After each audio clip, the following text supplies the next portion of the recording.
What is going on out there, all you magnificent sons of guns? Welcome to the first show of the brand new year, and man, we got a treat for you tonight. But you know we got to kick this thing off proper, right? It feels like it's been a whole year since I've done a show. But still, here we go. Ladies and gentlemen, boys and girls, children of all ages, TCT BNL, that's this incredible good-looking dude right here, is proud to bring to you our soon-to-be world-famous, wait for it, No Lag Zone. And tonight, y'all ain't ready for this one. You're really, really not ready for this one. I promise you we're kicking this year off something big. We've got a story about failure. We have a story about redemption. We have a story about self-recovery. Dude, little hint, he's one of the 3 original Leatherheads. Did I give too much away? I don't care, but here he comes, the one, the only, Andrew Carlisle. Leather! See, I knew that was coming. I knew it was coming, my brother. But before we get into too much fun, we're going to get the roll call out of the way. We're going to focus on you. All right, first up, Bill Rivers. How's it going? The creator of the Rivers Revenge. More is coming for that soon, my brother. Steven, what's up, Mel Guy? Oh, yeah. Dan C, what's going on, Teach? Nice to see you in here, my brother. Hopefully you're having a great night with the family. Corey, you're 6. Glad to see you behind enemy lines, bro. Still hanging in there. This is great. To one of my oldest people on my channel, Skull, brother. Happy New Year, and glad to see you're still up. TV, what's going on, man? Dagan, that's right. Leather. What's up, Dagan? Big Stu, what's going on, man? All right, now, Andrew. Hello. I am very familiar with who you are. You've been an inspiration to me personally ever since I've known you. But tell these people out here a little bit about yourself before we get in there and get that story coming out. Hi, what's up, everybody? My name is Andrew Carlisle. I'm a native. I live north of Dallas, Texas. Served in the U.S. Army as an 11 Bravo infantryman for 3.5 years. Just graduated with my bachelor's in history, and I'm about to next week pursue my master's of divinity with a specialization in biblical studies. Nice. So I'll be pursuing a full-time ministry and all that fun stuff. But yeah, excited to be here. I've been a subscriber for Chris for 3-ish years, going 4 years now. Something like that, yeah. So yeah, man, excited to be here. And this is Sadie right here. Yeah, he's got some cool dogs back there. And yeah, he reads a lot. See all those books? He likes to read. Got a pretty good collection, you know? Yep. But now, Andrew, I told you I was going to do this in the green room. And I'm going to start this show off this way. It's a little bit different. Like I said in the opening, you have been an inspiration to me. Simply because of what you've gone through and how you've come back. And it's one of those that it hasn't changed you since the first day I started talking to you. You've been the same awesome dude, even when you were at a very, very low point.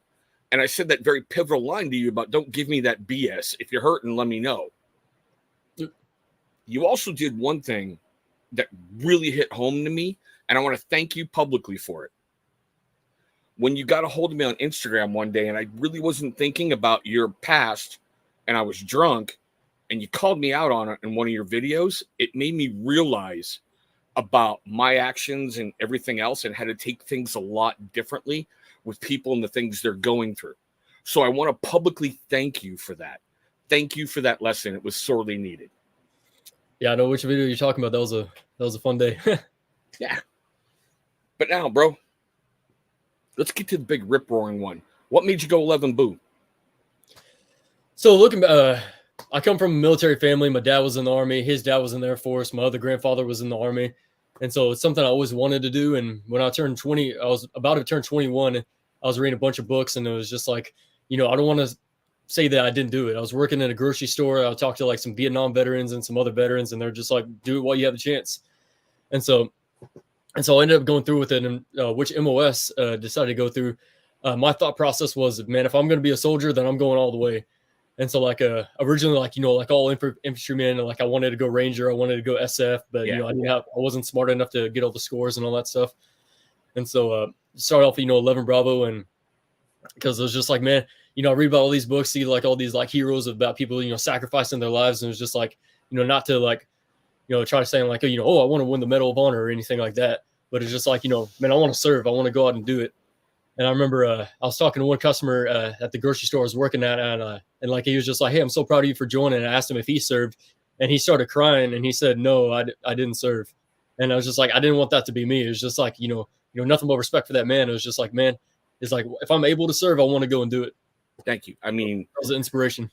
That's something that I have on my Facebook page, my personal one, that I seriously am very proud of. Yeah. We almost didn't serve. We did it. Yeah. We put our name on the contract and we went and did it, Yep. So 11 Boo, man, did you do a one station training or did you split up somewhere? Yeah, it was one station. You went over to Fort Benning, Georgia, and that was April 2014. And then I went over to Fort Lewis, Washington in August 2014. Yeah, Lewis McCord. Welcome to the rain. That's all I'm going to say. Yeah, good times, man. If it ain't raining, we ain't training. Okay, that brings back so many memories. Especially when someone screams index and the rain stops and the sun comes out. And you're like, son of a... Yep. All right, brother. Now, I know you've talked about it openly, so I'm going to tread carefully on this. Go ahead. I know your whole time in the service, you made one huge boo-boo that cost you that dream. Do you care to talk about that? Or yeah, let's go for it. Okay. You want to talk about the other boo-boo too? Or sure, we can. But we're going to start with the whole alcohol one first. What? God, how can I put it? When you got bagged, what went through your head? So to kind of backtrack a little bit, so I turned 21 like a week before I left for basic, and so leather. And so after I graduated basic, you got like 10 days of leave before reporting to the duty station.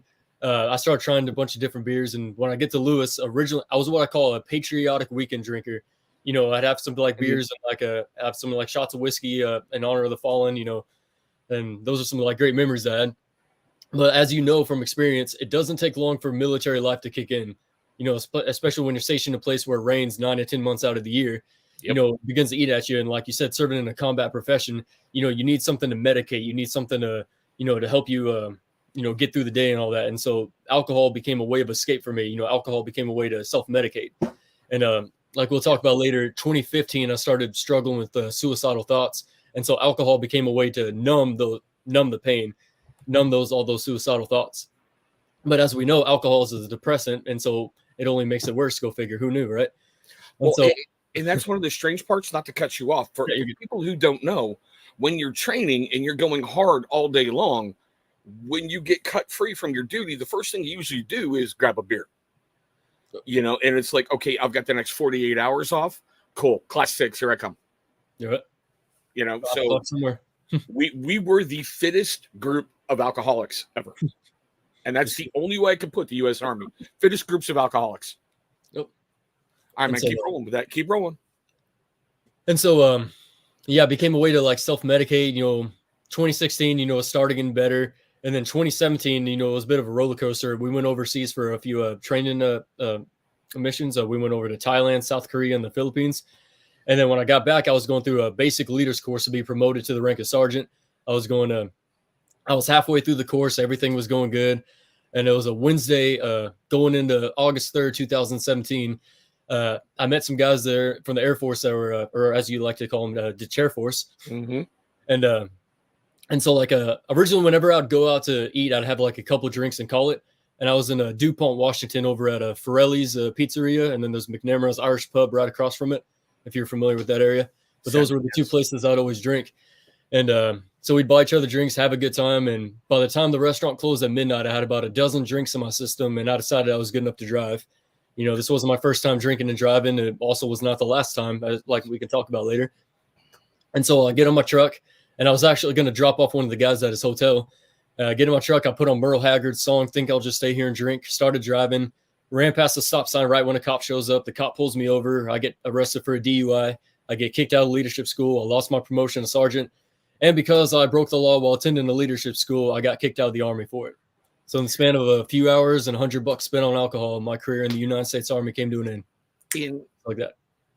It's comical how, not your situation, but bear with me here. It's comical how it's the most abused thing in the United States military is alcohol. And it's like your command always wants to turn a blind eye until you force them to look at you. Yeah, And then when they look at you and go, oh, you fuckered up bad, they throw everything at you all at once. And my company commander was that kind of guy who wanted to be like, hey, look what I did. I kicked this guy out. Every single person in my chain, because I was an S3 and like everyone loved me. My brigade command loved me. And so everyone like hated this guy because he was like, oh, no, it wouldn't be fair to the other guys. And I was like, he's not another guy. He made a genuine mistake. You know, officers get DUIs and then they get promoted for it. It's just like, you know, hey, you know, he's doing his time, he's punishing him, you know, take him out BLC, make him re-earn it. But he was just like, no, we got to chapter him. Yeah, especially with officers, if you have that sacred West Point ring, it just always seems to make things go away. I don't know why. Yep, it's true. All right, so I know that puts you down a bit of a spiral, but how were you able to pull yourself back up? Because I've watched you go through a lot, and if anybody needs advice on anything, this is the guy you should go to because he's been through it all. So as you know, the process of getting out of the Army takes a few months. You know, there's a bunch of paperwork and a bunch of, you know, like you got to do all the in processing, you got to do all the out processing. And so you never know how long it's going to be. So after I get out, November 30th was my last day. And so I go back home. I already had my old job lined up. And that's when a guy by the name of Jesus shows up. And he's just like, hey, man, I'm going to deliver you from this. And I'm like, no, you're not. And he's like, yes, I am. I'm like, no, you're not. And he's like, yes, I am. And I was like, make me. And he's like, okay. I was like, oh, hold up. And so that began like a few month long wrestling match where God said he was going to deliver me from alcohol. And I was just like, no, you're not. You're not taking this from me. And he was just like, all right. Oh, what's up, brother? Oh, I love that, man. And so King of the dad jokes. King of the dad jokes. Yep. And then so I started getting the call to go to this Christian university. And like they have it was funny. So during the admissions process, with it being a Christian school, I'm going through the application. It's like 8, 9. I think it was like 10 o'clock in the morning, somewhere around there. And I was already drinking a beer. I was drinking a pint of Guinness, to be specific. And I love it. Guinness was my addiction. That's your choice. Yeah. And so I'm going through this application and like I'm having the beer to my lips. And I get to the question, in the past 2 weeks, have you drank, smoked, or looked at porn? And I just sat there with the beer to my lips going, I'm not getting accepted. And so I go to exit out of the application and God like slaps my hand and he's just like, submit the application right now. And so that began the process of, you know, them walking me through it. I didn't think I was going to get accepted. There's no way this, because, you know, my school is like a spirit filled, tongue speaking, you know, all that kind of stuff. I was like, there's no way they're going to accept me. Go figure they accept me. And I'm just like, what? I was like, and God's like, hey, guess what you're giving up? And I'm like, I'm not giving it up. I'm not giving it up. So God goes on the offensive and like, it gets to the point where I can't stomach a half a beer because of the amount of conviction that I have. And I'd get so mad at God. I'd scream at him. I'd cuss him out. And he would say to me, what part of I'm going to deliver you do you not understand? And so he treated me like a soldier. He did not go easy on me. It was just like, you know, there's a story like Bible God, like punching someone in the hip. Yeah. He did that to me many, many times. And then May 11th, 2018, that was the day I finally gave in and I grabbed all the beer and whiskey I had, poured it out. And here we are almost 6 years later. See, and that's one thing I've learned on 5 decades on this planet. The harder I fight him is the harder he hits back. And if I just listen originally, stuff goes a lot easier, you know? Crazy, right? Yeah, because I will admit, there's been a lot of times where I just go, all right, God, what am I supposed to do? And then just shut up and listen. Yeah. It's so easy to talk. It's so hard to listen. Yeah, and it's amazing. And I've said this before. I know you've heard me say it on my channel. I honestly believe God put me in this relationship to see if I deserved Brianna, my youngest. Because I had to pass the test. Can I be a good dad to the 2? Then when I did, he went, all right, you can have a child now. Yes. And it's just weird. Oh, see, I knew it. Dad joke, dad joke, dad joke. Yes. Lady L. All right, my brother. So I know he does work in a lot of mysterious ways. And that's the point. Because I remember you signing up for a whole bunch of stuff. And I think that's where you started to change. Because I remember your struggles with stuff. And it's been great to watch you. God, this is going to sound so fucked up. I'm sorry. It's been great to watch you go through it.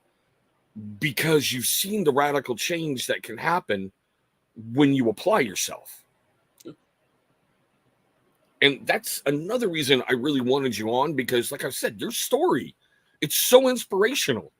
It's not even funny. And for those of you who are out there just trolling around going, he's just kissing his ass. No, I've told him this before. And I've said it a lot of times before. 3.5 years. Zach, you've always been there for me, and I've always been there for you whenever anything's going wrong. I remember calling you going, hey, I need some prayer right now. And you just instantly went, boom, here we go. Yep. I remember. I was in my backyard when that happened. Yeah, I mean, this is why I keep telling you, you're going places. And I'm excited for these next chapters in your life because you can just see this massive progression, everything from how you're sitting, how you're talking, how you're communicating, how you're not overworking yourself. I remember when you were doing some Instagram stuff and YouTube lives, and you're like, okay, I need a moment. I need a moment. It's like, okay, I'm getting it. But watching this progress, because I know the good Lord's moving through you, you know? Yep. Agree, 100%. Chris is awesome. Yep. All right, brother. So you go to school. Let's walk through that, because that had to be something a little different for you to be around. I grew up in a Roman Catholic church with an Irish Catholic mom, so I get the speaking in tongues and everything. I get it. But it had to be a little freaky in the beginning until you fully grasp that concept. Yeah, it's funny because the summer before I went to school, like I really didn't have much temptations or anything like that. As soon as I move and I start going to school, for lack of a better term, all hell breaks loose. I was under constant daily bombardment. I was under constant attack. I didn't know anybody. So, I'm isolated. Like I feel different than everybody. These are just some, kids just going to school. And then here I am, military experience and all that stuff. And so like, thankfully when my, what's up, yours? What's it called? A lot of the faculty were like, there's a lot of veterans or like veteran support. And like the president of my school is one of my biggest supporters. And like, ever since I went there, like I told him my story and like, I thought he was going to be like, man, what are you doing here? You're not good enough. And like, he literally starts crying, throws his arms around me and starts praying the blood of Jesus over me. And so like, I had many faculty that, like I said, that were veterans. And so like, all they would have to do is just stare me in the eye, like without saying a word, and we'd have a full length conversation. So you know what that's like? Yeah. And, like, literally like one of them, he was in the Navy. He was the commander and he was the head of the history department. He would just stare at me and like, we'd just make eye contact and he'd be like, we're going to talk. But, I have guys like that, help me walk me through it. And I think it was, it was the following year, like in 2019, like things started going hard for me. I started having a lot of anxiety attacks and started freaking out. And that was the year that I discovered the bearded community. I remember towards the end of the year, you were one of the first channels that I found and started hanging out and talking to you. And then in January 2020, I remember you messaged me, like I'd been quiet, haven't really been talking on social media or videos and that. And you reached out to me and was like, hey man, I feel the need to reach out to you and make sure you're all right. And then that's when we started talking and, it went from there.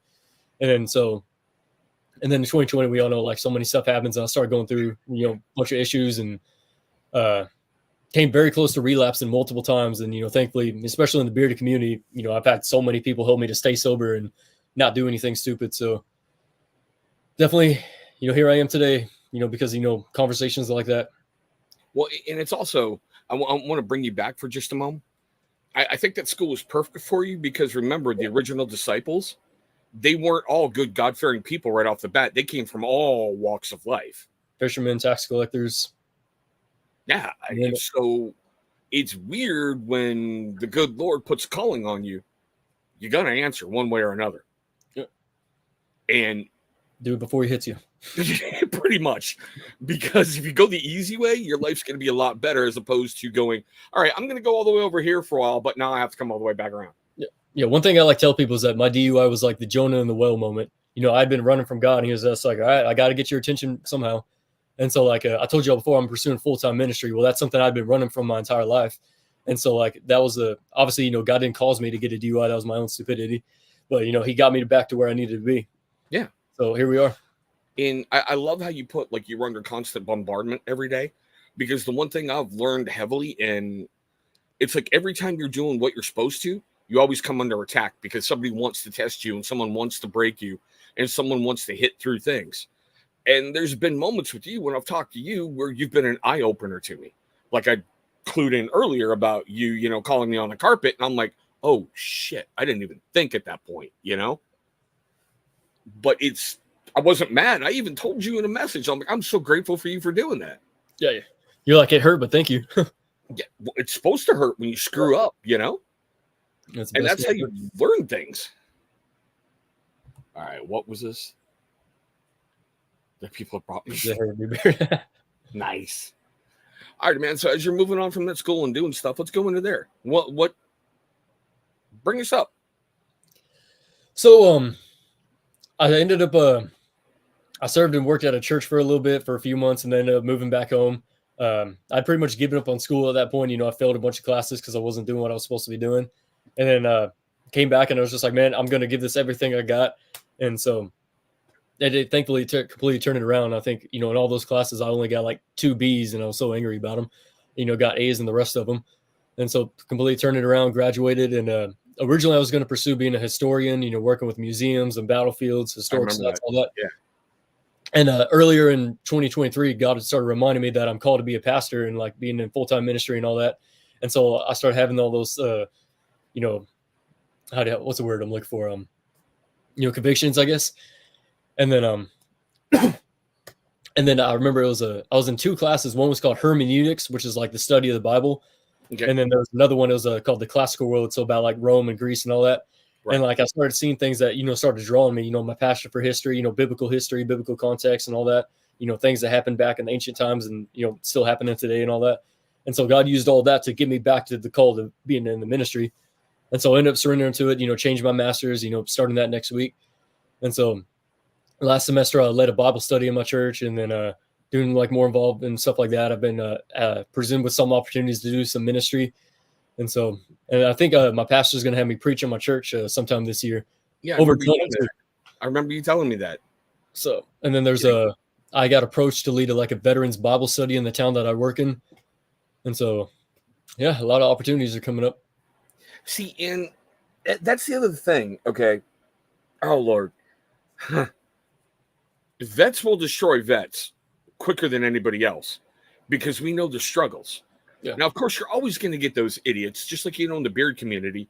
Oh, man, I don't like the fact that his video did better than mine, so I have to attack him. You're going to get those vets who are like, oh, you're being more successful than me. I can't have that. But they will attack you and build you up. You know, it's like, quit screwing around. Let's get to it, you know. Yep. And that's one of the things I love about the veteran community is we take care of our own. Because we're so used to being screwed over by certain things, we figure out how to get it done. And when one person in your unit is suffering, you know it's rally the troops, let's get going. Yep. Yeah, we've had people that, like, and the people that I've served with, you know, ended up taking their own lives. And it's just like, you sit there and just like, what could I have done differently? Just like, how did that happen? Like about a year ago, we had a NCO, he hit his 20-year mark. You know, he's getting ready to retire and he goes and blows his brains out. And it's just like, what could we have done? And so whatever we can do to help people, man, we got to do it.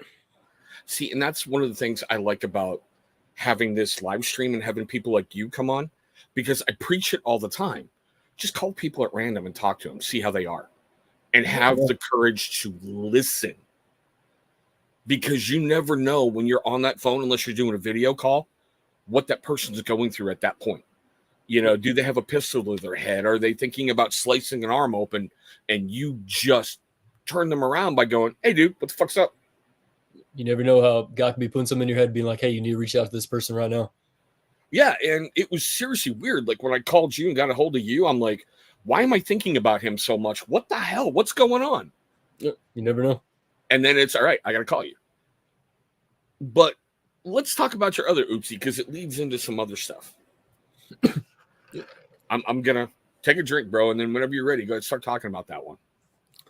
You're talking about the suicidal thoughts, right? Yes. Okay, cool. So that really started happening in 2015 that I remember. Like it would happen during a training event. And then it was one of those progressions. There's 2 people that noticed it. One was pretty much my battle buddy, still one of my best friends to this day. His name's Nicholas Carlock. And then the other was my platoon sergeant at the time. And they both recognized what was going on. They both like cornered me. Like you would actually know this place, Yakima, Washington. Oh God, yeah. Yeah. Yeah, we were over there and like he pulled me to the side one day and he's like, you were not leaving the spot until you tell me what's going on. And so like, you know, the rest of few months, you know, he'd have his eye on me. You know, I ended up getting sent to the battalion headquarters because, you know, everyone was worried I was going to do something. So that helped me to, get back on track, which, like I told you, 2016 was like a rebounding year for me and all that. And then 2017, the stuff with the DUI, all that stuff, originally when I got it, they were going to put me on like a full-fledged suicide watch where like they were going to watch me 24/7 and all that. Yeah. But thanks be to God, my battalion chaplain swooped in and he was just like, you were going to do more harm than good doing this. And he's like, you're going to cause him to suffer more by doing that. He's like, he was doing an event that weekend and he was just like, yeah, he's like, he's going to work with me. He's going to be my guy. He's like, I'll take him to church. I'll go get him food and all that stuff. And he's like, he's mine. Don't touch him. And they're just like, okay. Yeah. It sounds funny. No one messes with chaplains. Nobody. Yeah. Yeah, this is their area of expertise, Yeah. And like, I was very close to my chaplain, so he knew me. And so like, we had that good relationship already. So thankfully that happened. So, but then, I'm trying to think. Yeah, it didn't happen much again until 2020. Well, no, let me take a bit step back. So 2019 was probably the worst year of my life. That in 2015. And 2019, like I started, this is kind of weird. When I got into the bearded community, especially, and this went into 2020, like people from my school stopped talking to me.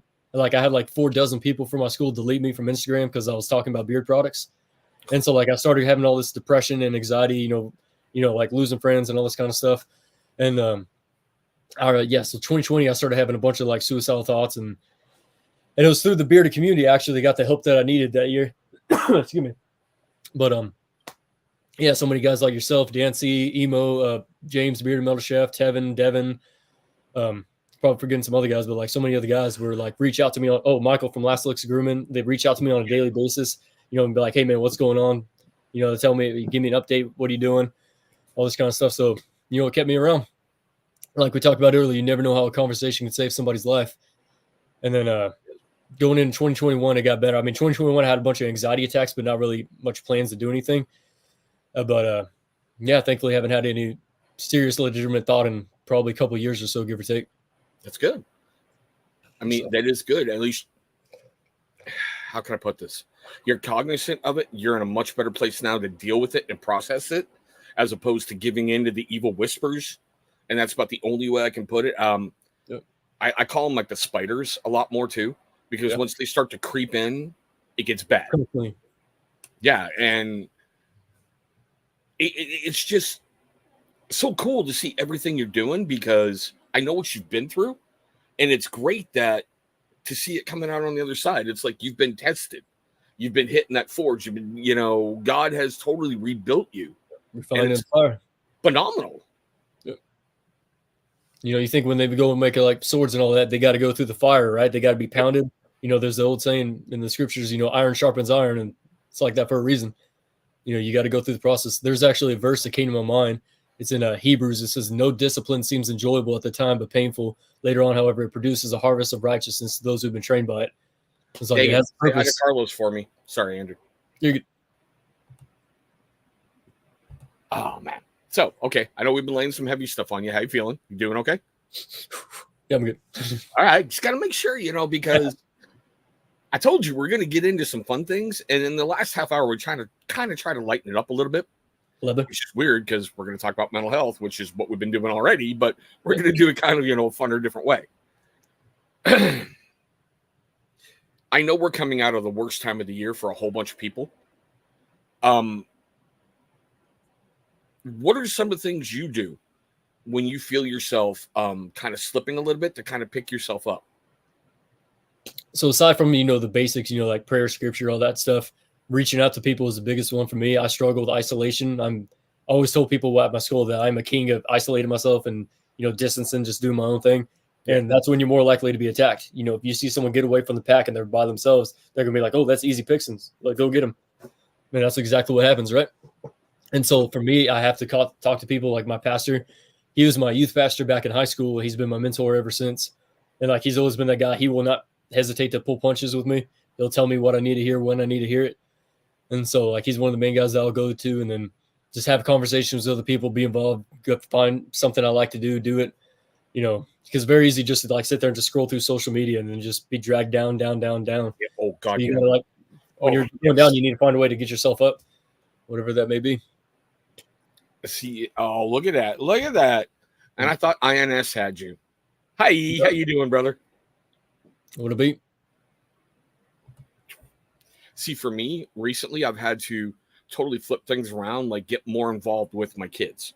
Because normally I joke around, I'm like, especially today. Today is like the greatest day of the year. The hostage situation is done. Winter break is over. They were out of the house for 8 hours. Oh, yeah. But like you heard the phone call, my TV's acting up. So I'm like, with everything good, something bad happens, you know? Yeah, I feel like. But it's getting involved with them, playing more video games, doing more painting, getting more better off with that, with doing the miniatures for the tabletop wargaming stuff I'm doing. Nice. There's just things like, and especially for you, your little history tour you just took. I love history. Yeah, we can't tell. Most of those books on the shelf are about history, okay? That's all I'm saying. Yeah, about 98%, and the other 2% is Lord of the Rings. So Lord of the Rings is all up here, and then this is like mostly like history, a bunch of Christian books and all that. Like over here, I also got like Bible commentaries, dictionaries, all that kind of stuff. Have you read Tolkien's unreleased manuscripts that his son Christopher released? I got it. I haven't read it yet. When you do that, it's really weird to see the original concept and the character progressions. Yeah. Like Aragorn Strider was originally going to be a hobbit that wore clogs. Yeah, it's pretty crazy stuff. A hobbit wearing shoes. I'm like, come on, really? Really? Yeah, one of my things, he was like best friends with C.S. Lewis, and they always bounced at each other. One of the cool story I love about, so they had a lot of similarities growing up. They both lost their mothers, and when World War I, they both made promises to like their battle buddies basically, and saying, hey, if something happens to one of us, we're going to take care of each other's families. Both of them had their battle buddy died, and they fulfilled their honor and took care of their families. And what's really weird is as you're reading Lord of the Rings, what Tolkien went through and how he transcribed it onto what we currently have as a legendary story right now. Yeah, the Dead Martians talk about, the Battle of the Somme, some of the experiences he's seen there with like the dead just laying there. And just everything from, oh God, Sauron, the big firing and everything, the flamethrowers and the tanks that came out in World War I that were hardly ever there before. It's just neat to see all that stuff progress and how he brought it out and how it's really, I don't want to say gained in popularity, but because of Peter Jackson, who did it right, in my opinion. Yeah, for sure. Just killed it. Yeah. Which also made me giggle when I did the first three. I'm not doing the prequels. And then I can't remember the director's name was screwing it up. And they came to Peter Jackson and he was like, all right, whatever. Yeah. I can't remember that director. Yeah, I know, right? Nobody knows. Nobody knows. It's like the worst kept secret. Here's the other worst kept. Yeah, here's the other worst kept secret. Mel, Ken Sconson, Beard and Fitness, his wife, she likes Christmas. Nobody knew. Nobody knew. Cookies. Yeah, right? Oh, my brother. So what's next for Andrew? And that's the weird question is what's next for you? So next week, I'm supposed to be starting my master's. So I'll be doing that. Still going to be working. I have one semester left on the GI Bill. So thank God, hallelujah. And I got to experience what it's like to pay for school after that. So that should be fun. Ooh, but my school has since it's like a Christian university and a Bible degree, they had to have a discount for that. So that's going to be a little bit nice. But yeah, so doing my master's, still going to be working while I'm doing that, getting involved in some more like ministry opportunities, trying to read all the books I got. So speaking of Lord of the Rings. Yeah, the Silmarillion. Yeah. Right there. I'm curious when you're going to get into missionary work because I can just see you seriously being in the third world somewhere setting something up and just being happy as heck. I had someone ask me about it. My sister's a missionary in Germany. And so like I'm friends with a lot of missionaries and all that stuff. And so that's something that actually came up. But we'll see. It's just another field training exercise with better food. Hopefully. No more vomit omelets, right? Yeah, well, you never know. I remember being in Thailand. I mean, the street food, I love like the pad thai, all that stuff. And then like they bring out the bugs. I'm just like, I'll pass. Okay. Scorpions are good. Crickets are great. I've heard crickets and grasshoppers. I heard people like that. Especially with honey. When you grill them up, oh, they're awesome. People are going to be like, why are we talking about eating bugs? Yeah, but I as far as I know, like from Jersey Joe, I don't recommend tarantulas. So yeah, I'm good. Yeah, that was a painful night. That's all I'm going to say. Wait, y'all did that on a live stream, right? Yep. It's something like that. Yeah. That's when I made a deal with Jimmy over at Ready Man. If GI sold 25 items, we would do a big, like, let's eat something because we did something unreal, so let's do something stupid. And I remember getting that message from Jimmy. He goes, I hope you enjoy that one chip, big boy. I'm like, oh, you hit 25. Ah. Yeah, speaking of Jimmy, I'm wearing Ruddy Man today. Which one? Let me guess. It's kind of rhino on it. I didn't wear that one. I wore a Mystic Moose, which is Lord of the Rings inspired. So I'm trying to go through and like use ones I haven't used in a while. And so exactly, Chris. They're not. They're really not. No, that was for like the GI release party. Yeah. And I made that dumb thing going, well, okay, if you sell 25. But on the plus side, we were able to make a sizable contribution to StopSoldierSuicide.org because of the sales of GI. Nice. Yeah, so it's one of those looking for a way to give back, looking for a way to keep carrying forward, you know. That's awesome. Bobby, what's going on, man? So, man? The ultimate recess monitor right there. You know what he does for a job, right? No. He works in a prison, and basically he controls recess. Oh, nice. So, like, if the inmates are, acting up, he takes away the basketballs. No, that's awesome. That's why I make a joke. He's the ultimate recess monitor because who you going to screw with, you know? Nice. Do you really want another decade on your time for getting pissed off? No. Alrighty, so seeing how you brought up Jimmy, I know you dipped back into a second round of Beast Yourself. Mm-hmm. Give your experience with that, because I know mine and how great it went, but I want to know more about yours. So, Jimmy, I love that man. He's one of my favorite human beings on the planet. And so Ready Man, like, I remember when he first announced that he was going to do it, I was one of the first people to sign up for it. And I remember this may be a shocker to you, but in addition to Lord of the Rings, leather, and all the other stuff, I love rhinos. You know, no way. He's got a rhino tattooed on me. But hold on real quick. Bro, hold on real quick. Dagan, I'm still pissed at you. You sandbagged me. All right, go ahead, bro. But I love rhinos, and so he reserved rhinos for me. And that first one, I chose the Javan rhino because it's the closest rhino to extinction. So kind of like raised him like a, because people may just think of like white rhinos or something, but there's like 5 different species of surviving rhinos right now. So I chose the ones closest to extinction. And that was an awesome experience. I was like, hey, I want to do something leather, tropical, kind of fit with the climate and all that kind of stuff. And how's it going, man? And so that one went really well. He was very communicative, trying all the different stuff. The second go around, he was just doing an Instagram live, and we were talking. I was like, hey, I kind of have an idea for another one. He's like, yeah, man, hit me up. So we started DMing. And a few months prior to that, I went on vacation through Texas. I went to a place I've never been before called Fredericksburg, Texas. And that's where the National Museum of the Pacific War is. Admiral Nimitz was from there. Oh, wow. Okay. And so that was pretty awesome stuff. There's a bunch of like German history over there. It was the first time like Germans and like Comanches made peace together. And so there was a big, massive thing over there about that. Nice. Enchanted Rock is down there. And so like the second one was called Trailblazer. And so it kind of like, I wanted to pay homage to Fredericksburg. And so it has a rhino on it. There's a winery there called the Rhinery.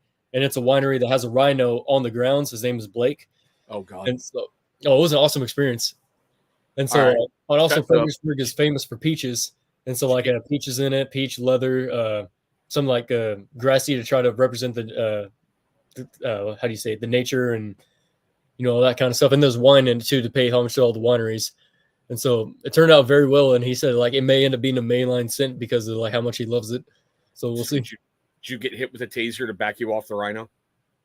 No, everywhere I go, whether it's stuff like that, history sites, like even like I went to Oklahoma, I went to a Civil War battleground, and they're just like, do not dig, do not use like metal detectors, nothing like that. And I'm just like, why are y'all looking at me?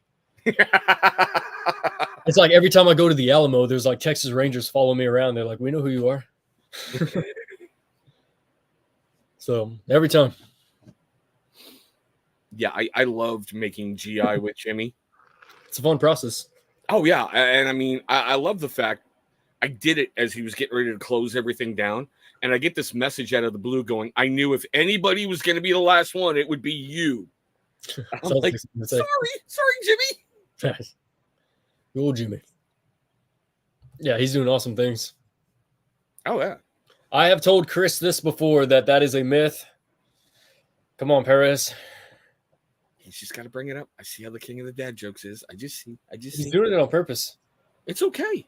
See, like I told you, we got to lighten it up a little bit because we got a little heavy in the beginning. I knew you unburdening all that. We just got to keep it moving, you know. Do I need to pull out the Texas history books? Nah, that's okay. I don't need to see the first Taco Bell. I'm fine. Okay. Taco Bueno. Shade, what's going on, brother? How you doing, man? Good old tacos. Yeah, I had some today. I actually got some tacos from Jack in the Box. Little greasy heart attacks. Thank you. Yeah.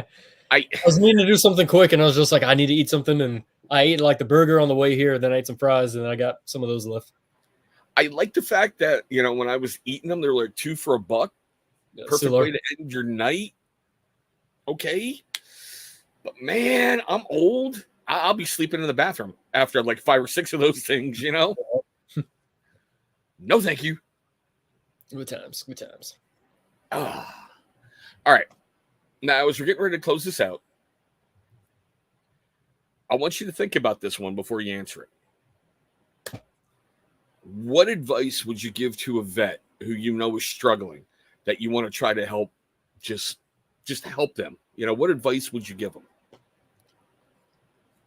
So one of the things that, you know, we always have to go through the safety briefs, right?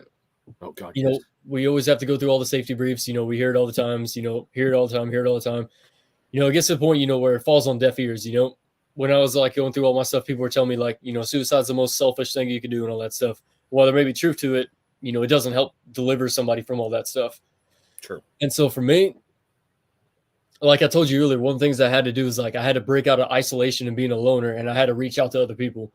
And so that's just one thing. Like as painful and as like uncomfortable as it could be, it's one of those things where you have to reach out to other people. You know, you could start, you know, how do you say, like I said, where, you know, just start about a random conversation, right? You know, hey, what beer products you wearing? Hey, what have you been doing this? And then like lead up into it, be like, you know, hey, when you get some time, I'd like to talk to you about something. A lot of times if you hear somebody say that, there's something probably going on. And, you know, whether it's something, you know, just something personal or something serious like suicidal thoughts or whatever it is. And so being able to reach out to other people, it's one of the strongest things you could do.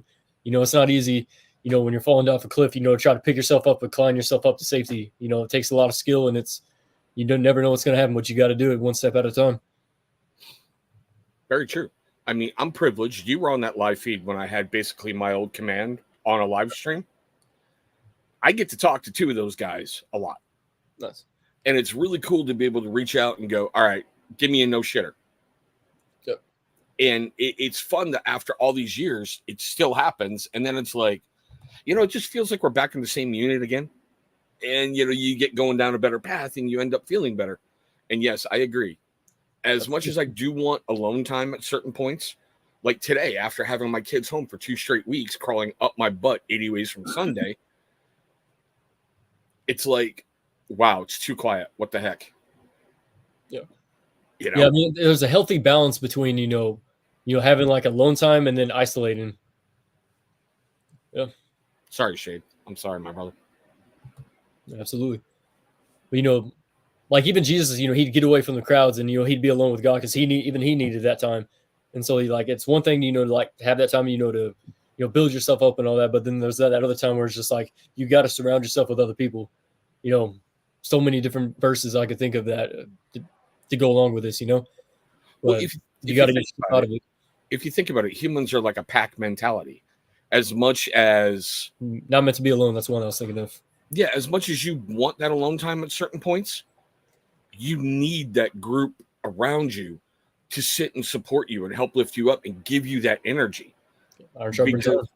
Because you can tell, like, when you go to church, you get a different feeling in your life. You know, that's if the pastor's good, that's if the sermon's good, the message is good. You know, you can tell the crowd is feeling it and, you know, the presence is there.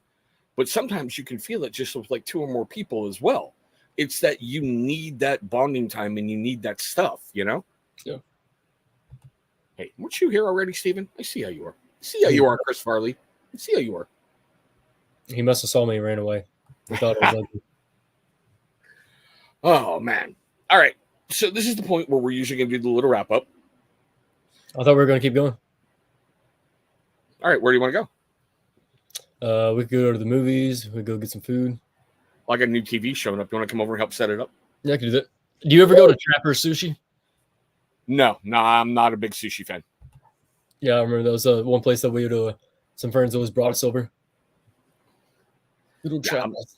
not a huge sushi fan. I don't know how my better half can eat that crap. I only did like the fried options. Yeah, I'm just no. I never did raw sushi. I couldn't get into the texture of it. Even like cooked fish, I can't. I gotta have something like sauce and stuff binding it together. Well, that's the Texan in you, okay? Home of barbecue. I mean, come on. It's like I was watching Fox's, I was watching Fox's remake of Lethal Weapon. And Murtaugh's looking at Riggs and going, "Oh, my ribs are so awesome. My barbecue, I do this, I do this, I do it." He's like, "I'm from Texas. Stop playing." I'm like, it's like Mexican food. Anything north of the border is garbage. look, I've had cooked octopus. I can stand that. Raw? Nope. No, thank you. If I'm going to walk over to the fish tank and start to eat, nope. God bless those people who can do it. It's just not me. Yeah. No, I can't do it. Now, I ask this of everybody, my brother. What do you have coming up that you might want to let people know about? I had gone back and forth between trying to do some stuff like making some videos again on like some of my favorite products and all that kind of stuff. The little steak and jalapeno. No, Stu. Yeah, I've seen some of the have like different kinds of some with like bacon on top and all that. It'd be pretty good. But yeah, I thought about doing that. I originally was gonna try to do that last weekend, but I went on vacation, so got away. Oh, Tyson, what's up, man? Appreciate it. Yeah, I do tend to go live from time to time. I'm kicking 2024 off with an amazing guest tonight, brother. Who? I don't know. I'll find him later. Oh, cool. Is it my dog? Exactly. Yeah. Crash back there, just having fun, chilling. Yeah, she's so lazy. See, that's kind of like the life. Lay around, someone scratches your belly, you get let out, come back in, you get food. So what's funny is like she's a great Pyrenees mix. So like her breed is like meant to be outside, with animals, and like a lot of times she'll love to be outside and all that. But see, she's like another dog. She sees a squirrel, she sees a car, something, she'll be barking her lungs off, and like everyone in like a 5-mile radius is going to be able to hear it. Nice. But and if she can get out the front door, she's going to be woo. That's always Nice. But trying to get her back. So you said you're thinking of doing videos again, huh? I thought about doing some for like my favorite, like some of my favorite scents of the year. I thought about doing some for like favorite companies, doing like standalone videos for like single products. What I've been trying to do is cut back on products so that way I can like use the stuff that I buy, because I'm trying to do like, especially with having to pay for my master's now, like I want to be a better steward of my finances and actually use the stuff that I'm buying. Yeah, I've been before where, like I've had entire bookcases full of products and I never used them. They ended up getting trashed. And so I'm trying to be like, for me, like it's also a way to like to honor other companies is like, hey, if I'm going to buy your products, I'm going to use your products. And so like I may be like ordering less and all that, but I'm trying to be better at actually using them. Because like when I do my favorite scents video, when you look at the bottle, I want you to be able to tell that I used the product. So like the product that's like the number one favorite scent of the year, it has like this much left in it. And so like that's how it's my favorite scent of the year, because I put it to work. Sorry, I thought I heard footsteps. See, that's what always gets me, and it's a weird little quirk of mine. People are like, "Dude, this thing's so awesome! I use it all the time." Then why does it look like it's all the way up to the top? Yep, I've been there. At least be honest, like I am in certain videos. And yeah, this is like my 5th bottle. Yeah. That's what I want to do. Is like I want to be able to. That's my way of like supporting and honoring all the companies that I love. Is just like I want to keep on using the products, keep on buying the products, because then I'm able to support the company more because I'm actually buying the stuff. Yeah, like the ones I have the most of is GI from Running Man. I stock up on that crap because it's seasonal, so I'm good. Not that I'm biased or anything, but just saying. But we are at that point, and I'm gonna kind of close it out like this, guys. I throw this out a lot in every single live that I do. All right, you have the power to change your little corner of the planet. You can't change the entire world. You can change your little corner. My guest tonight is a massive example of that. Like I said in the opening, failure, redemption. He's covered them both, and he's going places. Take time to realize what's going on with you, your life, and if you can look in that mirror and you're not happy, make the changes. There's a bunch of people. Thank you. How broke did I just go? You got a bill? No. I'm like, how broke did I just go? I'm like, okay, I'm good. There's a lot of people who will be there for you. This man on the screen has been there for me when I hit a very low point. And he didn't even think about it. He was there. He went, I got you. You can be that change. You can be that person who could possibly prevent someone from doing something really dumb. But have the realization to look at yourself and know if you need to make that change. Turn that over to you, Andrew. Anything you want to follow that up on? Yeah, and if anyone has any questions about recovery or anything that we've discussed in my story, anything, just feel free to comment down below before we hang up. But yeah, just like you said, it's just like there's something strong about like when you recognize it and to like yeah, there's a problem and I'm going to do something about it. It's very easy. Like before I quit drinking, I didn't want to give it up. It was like I told you earlier, it's like my form of self-medication. It was just I needed it in order to be able to function. I needed it to get through the day and deal with people and all that stuff. See you later, Chris. Love you, brother. Stay out of trouble. That's my job, or Chris's job. But yeah, there's just something powerful about being able to like, hey, there's something wrong and I'm going to do something about it. I'm struggling in this area. I'm going to go talk to someone. I'm doing this. I'm going to go fix this. This is a time where people want to get back in the gym, right? Hey, I'm not happy with something that's been going on with my body. I'm going to go do something about it. It's just like there's just something powerful about making that decision. Be like, hey, I'm not just going to stay captive. I'm not just going to stay slave to this. It's like I'm going to do something about it. Like we're in a, we came from a profession where it's kill or be killed, right? Right. And like not only that, but we're in a combat. We do something stupid. It's not just going to affect us. It's going to affect the man to our left and to our right. I remember when I was in basic, our drill sergeant, we're in red phase. We hear about this, thing called white phase and blue phase, and it's going to go from group punishments to individual punishments, and that never came from us. It was always group punishments. And like one of our drill sergeants randomly said is that if something happens in a battle, someone does something stupid, it's not one of you that's going to face the consequences. It's all of you, and more than likely, it's other people that are going to die, and the person that made the mistake is the one that's going to live.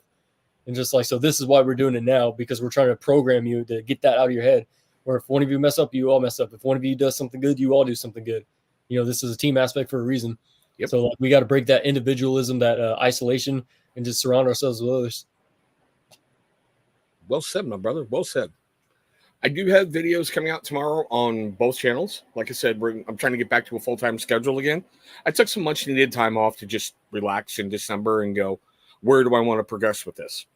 Tomorrow's video on this channel will be a little bit later on in the day because I got to film it in the morning. It's one of the very last Gordon Ramsay meals that I've never been able to get.